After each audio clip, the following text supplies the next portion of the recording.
A baby girl is mysteriously dropped off at an orphanage in Cleveland in 1945. Jane grows up lonely and dejected, not knowing who her parents are, until one day in 1963 she is strangely attracted to a drifter. She falls in love with him. But just when things are looking up for Jane, a series of disasters strikes. First, she becomes pregnant by the drifter, who then disappears.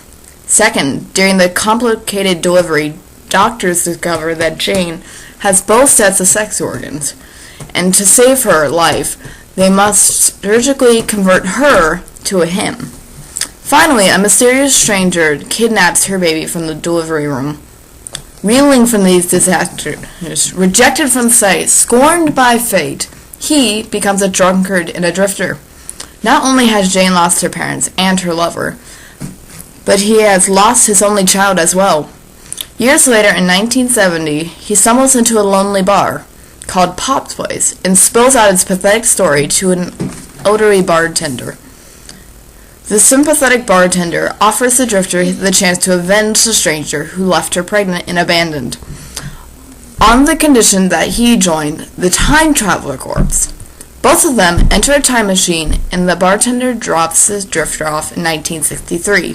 The drifter is strangely attracted to a young orphan girl, who subsequently becomes pregnant.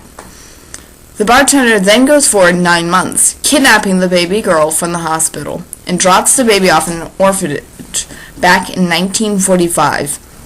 Then the bartender drops off the thoroughly confused drifter in 1985 to enlist in the Time Travel Corps. The drifter eventually gets his life together and becomes respected and the elderly member of the Time Traveler Corps, and then disguises himself back as a bartender and has his most difficult mission, a date with Desi, meeting a certain drifter at Pop's Place in 1970.